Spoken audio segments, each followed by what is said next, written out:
my God. What is that? It's Hans Zimmer, baby. Hans Zimmer. Dyzz Bytch. In the Bene, we are fam. I want you to sit with that terrible In the Terrible Bene, joke. In the Gesserit, we all fam. Let's just cut all of that. No, and I kind of like. restart. I kind of like that. Do you like when it's cut or uncut? I like.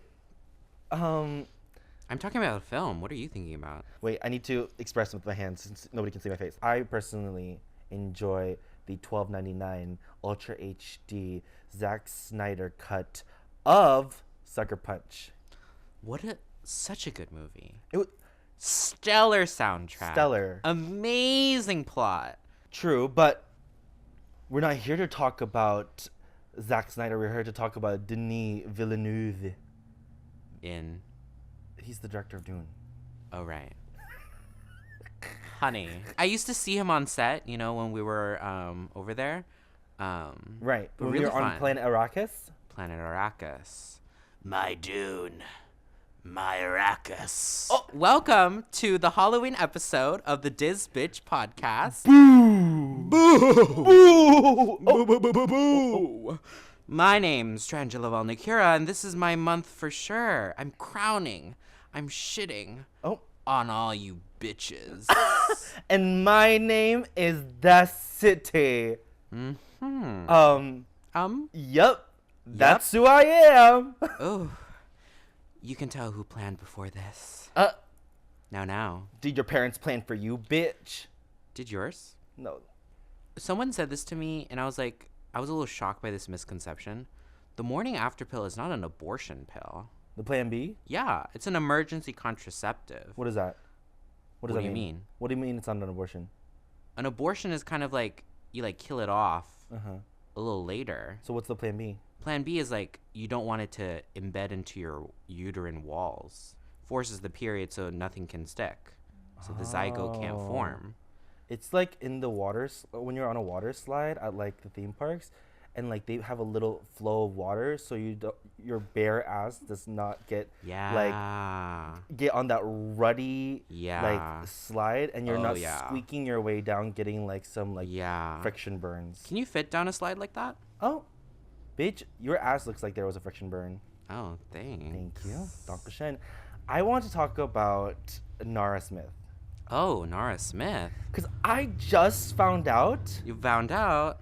that she's 23. We been you, honey. Okay, I thought she was 3 children. 3. 3 children at 23? And it's kind of obvious, and it's not oh, how does she have 3 children? All of her videos with her husband, they're literally there's so much sexual tension. I know. He's slapping her ass. He's very much in the scene. Is that with her. true? He's looking at her very seductively. It's clear that how she has 3 children with these fuck ass names as well. I'm sure I'm gonna see one day it's Pringle Smith, Pringle Smith? Pringle. Willow Smith. Willow and Pringle. Oh, wait a minute.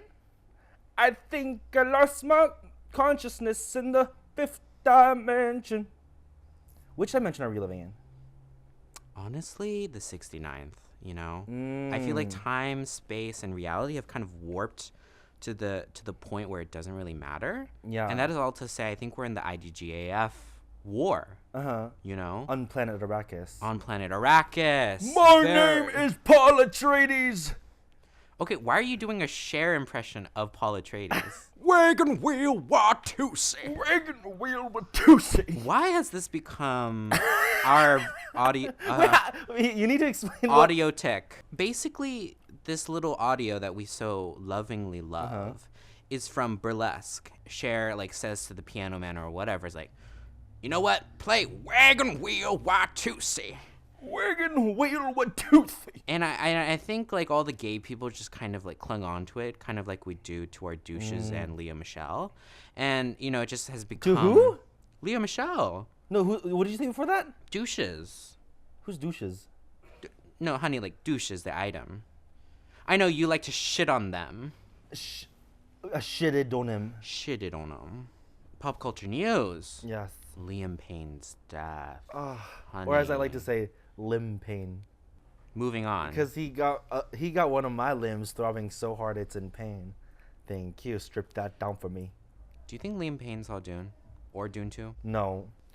I have a question for you. Yeah. As an asexual, I would not know the answer to this question, and Right. I genuinely had to ask. I did not know that the back of your throat was hard. Does it not hurt the dick when you deep throat? I don't really have expertise on the receiving end of that. I'm typically providing.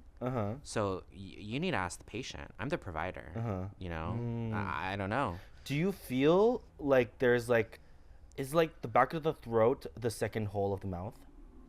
It's a hole, so I don't know if it's really another hole. You know, it's all Like, connected. is there like, does it have to like turn a corner? Well, yeah, there is the epiglottis. You know, that's where you're dividing into either your airway or your stomach. That's why you don't choke when you're breathing. Not to be a prude and pardon my French, but when they come down your throat, is there a chance that they can come into your airway? Well, if you have a functioning epiglottis, no. Because when you drink water, it doesn't go down your airway, does it? Well, I love to talk while I drink and eat. And I choke all not the always time. the best thing to do. You're dangling your soul in front of Satan. You're asking for him to take it. You're dancing with the devil. You're dancing with the like devil. Demi Lovato, like Demi Lovato. Demi Lovato. What? That's what you said. Demi Lomotomy. Demi lobotomy. So we just watched The Substance. Such Trigger warning for all you woke mob out there. woke mob. Body horror. Body horror. I'm new to the genre, so I don't know if it's like really out there, you know? What if like a body horror enjoyer is kind of like, ugh, that was kindergarten play. That was nothing. Like The Terrifier. Yeah. I have nothing to say about The Terrifier. I've never seen a Terrifier movie. I personally am not someone who watches horror movies. I get very scared. We know. Like, I get spooked. It haunts me in the middle of the night. I wake up in the middle of the night and see the ceiling. And as someone who has bipolar 2, sometimes I look up at the ceiling and, like, I have intrusive thoughts that, like, something's going to lurch out at me. Oh, yeah. Like, I assign personalities to blank walls. And I think that is... That sounds worrying. Okay, I thought it was worrying for me. I thought I was entering, like, this, like, new level of psychosis. But then I realized... when I was reading more into it, that this is like a common thing with like people who have psychosis. It's a common symptom of psychosis. Okay, great. Love that for you, though. But back to the substance. Yes. Give me your summarized thoughts. I loved it. Okay. You know, what did you love most about it? I loved how campy it was. I think everyone goes to the ending scene, you know, the bloodbath. But spoiler alert. I think we need to return back to the time when she's cooking in the kitchen, and she's like half really old, like just like this humorous take on age in a way that makes it it's kind of like the old fable of Snow White, you know? This thing about where youth lies and taking it from one to give to the other. But in the end, it doesn't matter. Or in the end, no one wins. Like Tangled. Yeah, basically. When the sun drop thing comes down to the flower, and then she digs up the flower, and she's like, "Glow, flower, glow, let your power shine." What was her name? What was that witch's name? Mother Gothel. Mother Gothel. Yes. Mother Gothel would have run a good brothel. Mother Gospel. Mother Gospel. Okay, I actually did not like The Substance. A lot of people walked out in the middle of the movie, and I laughed. Two people. Let's not exaggerate. Okay, yes, but it's 2 out of like 10 people, so that's at and they were least... also really old. Like, I'm sure they were having like heart murmurs. They were like, "Oh, I can't watch this. I'm gonna die." Like, they were old farts. So that's my reasoning for why they left. Okay, if I hadn't paid money for it, I would have left. That's not true. I believe in the magic of cinema, and I will continue to watch. But at some points, I was just like, oh! Because this is insane. Like, this is just an insane movie. Like, the excessive... Okay, insane meaning what? Like the body horror, it's like okay, but it insane. has served no purpose. Why is it that it's insane? Meaning you have to leave. Because it's insane offensive. It's insane not necessary. It's insane that you don't think I should be there to watch it. I was like, it's hurting your mental state. I was just like, I feel like they lost the plot, like all like a good like 3/4 of the way through, kind of like Mulholland Drive, like. I enjoyed Mulholland Drive, unlike The Substance. Like there was a set of logic that happened in the beginning of the movie. We understand like what is the status quo, like what is the industry like what do these billboards mean to her, what do these covers mean to her, what does this like red hallway mean to her. But then as we continue going, it slowly loses a sense of logic because like there are plot holes, there are things that don't track. It goes from like sure. borderline like a sci-fi play, like a contemporary sci-fi play on something kind of like Black Mirror, but then at the end it becomes more fantastical and more crazy and more like abstract as we go, and I'm like, so we're abandoning this set of logic that happened at the beginning. You know what I think is the fundamental difference between yours and my perception is, I think that's the point. I think there is the need to do all this abandonment. There is a need to do this fantastical scene, this loss of logic, because it is an absurd situation. Like the substance is not real. There's no way for you to transfer your body into another being like this.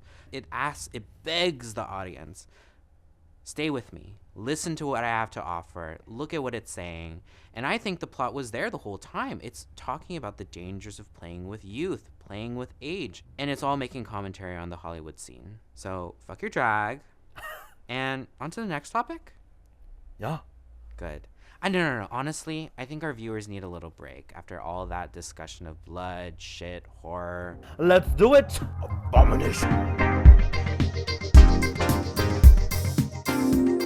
And we're back! Girl, we just got off the sandworm. You wanted to tell me a story? What was it? okay, so I saw this person Oh, God. on Instagram and I was like, Oh, dear. this person is so hot. And they are mutual. Like, I saw the person who is like the connection point between me and this person who I think is attractive. Uh-huh. And so I went up to them and I was like, hey, oh my God, I have to tell you this. Uh-huh. I have to tell you this. Oh, dear. I think your friend is so attractive. Uh-huh. And they go, oh my God, you should have told me earlier. We can definitely go out to WeHo sometime. Although I will say they're not doing men right now. Woof. How did that feel as a read? You know, like, did you feel seen? You were clocked. I was clocked. Clocked. Time stamp. You took a screenshot. I literally had to go, like this, like Sabrina, I think that's her name, on TikTok. She goes, oh. No, yeah, definitely been clocked by my boss like that, and it's a pain, you know. It's a pain trying to be a non-binary person in a world that is so binary. Mm-hmm. And I know that's like the most woke shit I could say, but it really is like, I don't think straight people, cis people, they don't get what gender dysphoria is like. Okay, so did you see that video of Troye Sivan dancing with Vinnie Hacker at the second night of the Kia Forum? I did. It kind of looked like Ellen and Justin Bieber. Okay, no, you know, someone on Twitter said, "Why doesn't the big Troye Sivan eat the little Troye Sivan?" Yeah. And I was like, "That's so real." Can I show you something, a prop piece that I brought for our costumes today? Of course. I brought a Gom Jabbar. Oh, Gom Jabbar. Okay, let me go grab it. Honey, where is it? Dyzz Bytch. I brought my needle, my Gom Jabbar. Oh, wow. Put your hand in the box. Put your hand in the box, and if you take it out, I will use the Gom Jabbar on you. I think the Gom Jabbar is the test. Oh, is that true? Yes, that's the test. It's the Period. test. Honey, Were you not listening during class? I wasn't. Clearly. I was using ChatGPT to get through Bene Gesserit class. ChatGPT in Bene Gesserit school. Yeah. There's this bit that Trantula Vulnicura and I do, where sometimes we'll just see something and we go, "Come!" Come!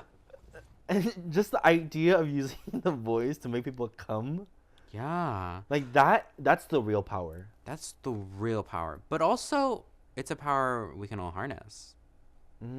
Just jerk it off. You don't need the voice to tell someone to come. Exactly. You can use your mouth in the back of your throat, which we talked about. I have a cool little fun fact for you. I'm waiting for it. Well, here it is. In the UK, In the UK. there's this British chain called Pho. F. No, PHO. Okay. Like pho. And they own the trademark for the word pho. And so no actual Vietnamese businesses can use the word pho in their business. Wow. This is like, why? Like, imagine living in a world where there isn't like pho ever. Thank you, pho. Thank you, Pho. Okay. California. I bet it was a white man. And you know what? That's not the only thing the UK has stolen from Vietnam, from... They're just... Yeah. Oh. It tracks. You can name another country. Okay. Vietnam. I thought that was the French. Is that true? Yeah, France. Oh, that's colonized. why they bond me. No, but I do think it's fuck ass that there's a UK company trademarking the word. But what is it to say? The name of a food. Yeah. That's like trademarking burger. I love pho. I love pho. Yes. Me and Trantula Vulnicura always get the super combination where it has the tripe. It has the meatball. It has the brisket, the tendon, the steak. Yes. And then I always give my tripe over to Trantula Vulnicura because I'm like, if I'm paying the same money for it, I might as well. If I eat, everybody eats, girl. I love that for you. Now, tell the audience what that means, because you told me about it recently, and I thought it was... Not a lot of people act that way. Tell us. Oh, wait, yeah. So maybe it's like the type of personality I am. Maybe it's the fact that I'm an ENFJ or Virgo, whatever. Oh, like all that like woke bullshit from like Los Angeles. But it's like, wait, I need to scratch my nose. Use your nail. Shove it up there. Feel your brain. I feel like I personally would make things a little less inconvenient for myself for other people to feel exponentially more convenienced. Are you saying you would inconvenience yourself to make it more convenient for others? Yes. Okay, yeah. Because usually the thing is that things that are convenient or like nice or kind or just like intentional for other people is only a little inconvenience for the person is being inconvenienced for like a it doesn't take anything to be nice. For tenfold impact. Sure. You know? When I interviewed Chapel Roan, you could tell that she was going about her career in this intentional way that low-key was inconvenient for her in her career trajectory, in her path. And like, for example, like her openers weren't other like traditional music artists. They are drag queens that were local. Like the music videos were shot by her friends. The like outfits like were made by like other queer like designers. And I think that itself is so cool. And I think that's a really cool thing that happens a lot in albeit not enough, but more so in the queer like community, is because like for me, like if we see a doll on the street and we clock each other, we're gonna be like, girl, you look so good. Stay safe. Have a good night. Yeah. Because we have these shared experiences. Yeah. Like we are not the only people existing in this world. Like there is no such thing as an NPC. Although there are people who dress like it. And with that soapbox, I think let's take a break.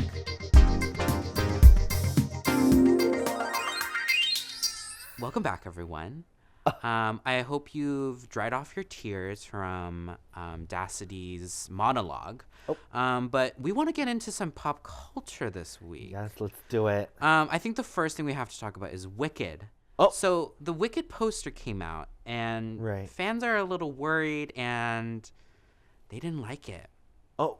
So recently, a lot of TikTokers, I've not heard about this. some of these like graphic designers, they were altering the photo to make it resemble the original Broadway cover. Is that the one where she was like... She's like whispering? Yeah. She's like, is your pussy green?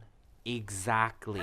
So people started to do that with the original. They were altering it and like adding in like a text bubble of Ariana saying, is your pussy green? So the actress who plays Elphaba was like, Cynthia Erivo? Yes. Thank you. She basically was like, this is so rude. I can't believe y'all are objectifying me. You're reducing me to my vagina and the color of my pussy. Wait, did she say that? She literally posted this on Instagram. On record? Yep. Because also there was a really popular alteration of the poster that was going popular. They basically like covered her eyes. They changed the color of her lips because they wanted it to look like the original Broadway poster. So who do you think is in the wrong? I think Cynthia's a little woke, you know, and I don't want to step on a black woman's trails. I want her to have her moment. I think her feelings are valid, but given the grander context, these are Broadway theater gays.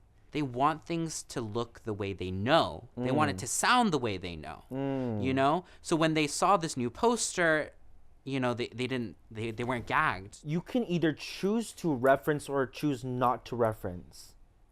And especially for like example, for, like we are in reference to Dune, for example. Yeah. To the Bene Gesserit. To the Bene Gesserit, if you couldn't tell. And what we did with our garb is that we took that original material, synthesized it in a way that felt true to us.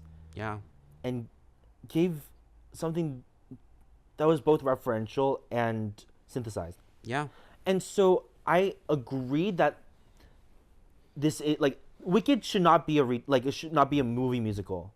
Yeah. Like if it was, sure, like let it be. If you want to do something that's original, that's like synthesized and a like reference of the original material, then do that. Make it original, but it's not original enough to be like its own thing. So picking back off of that idea of what's original, let's talk about the Victoria's Secret runway. Okay, I really want to talk about this. The Angel's runway, in my opinion, was a flop.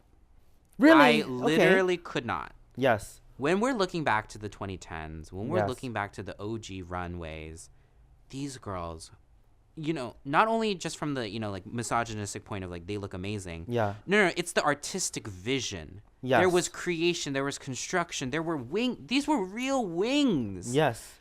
Flash forward to 2024. Why are there wires being visible? Why is there text on the wings? Why is the feathers like maybe 2 or 3 feathers each, you know? And one of the girls didn't even have wings. Emaciated.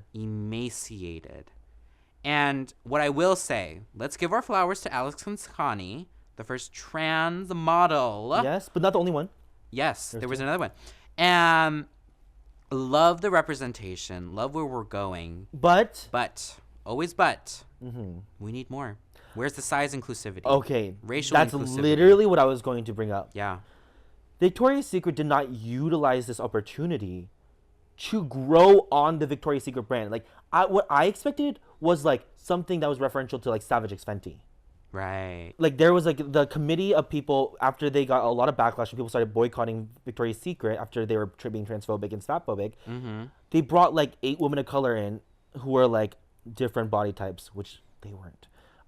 Like they were maximum like maybe like 2XL. And if you can easily find 2XL in the store, that's right. Like, you really need more than that. Does Victoria's Secret make stuff for big people? Do they even have the sizes for them? I'm not saying that. What's the point of having a commitment to diversity? I'm not saying like that they shouldn't. I'm saying, do they even make it now? Are they producing these 4XL garments? I don't know. Speaking of women, let's talk about the Dyzz Bytch.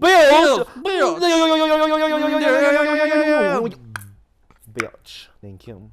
So the Dyzz Bytch portion of our Dyzz Bytch podcast Thank you. is where we're going to talk about a woman, a man, a they, them, a non-binary, a creation, an AI, a network. An AI? An institution that has demonstrated Dyzz Bytch qualities. My contender is the fuck-ass man who pushed Brittany Broski during the Apple performance during the Sweat Tour.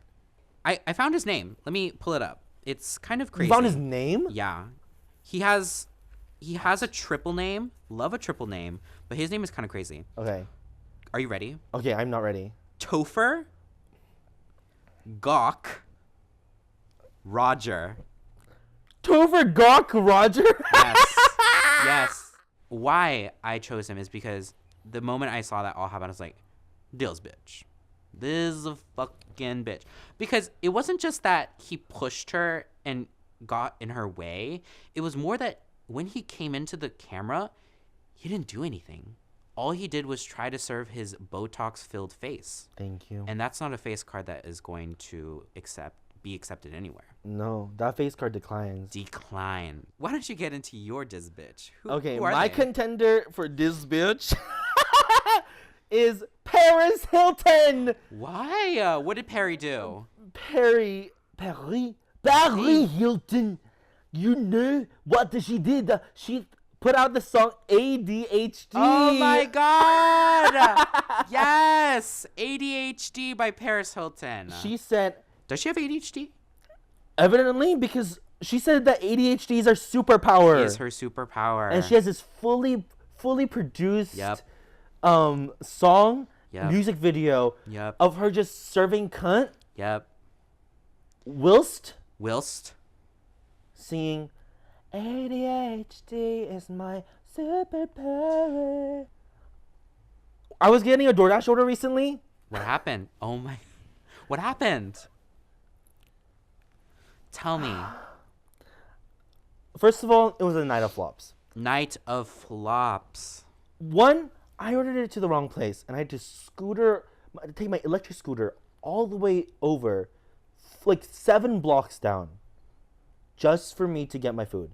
So difficult. When I got there, I was notified that the robot that was delivering my meal from DoorDash was taking a little time. Ugh.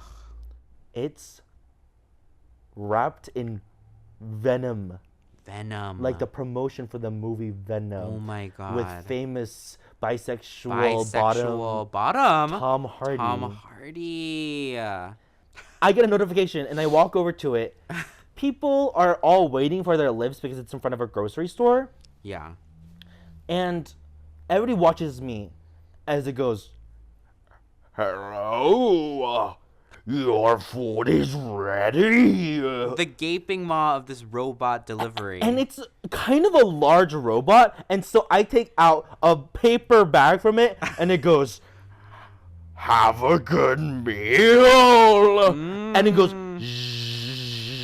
I don't think that this robot idea is necessarily the best idea, DoorDash. But as a 3-year DoorDash pass holder. Oh, God. I don't think this is the right move. But I do think it's an amazing move by the Venom franchise. Thank you for listening to us. And happy Halloween! Come. This podcast is brought to you by Shelix Studio. Hosted by the incomparable Dacity and the illustrious Trantula Vulnicura. Edited by Myriam-Fernanda, Alcala, Delgado.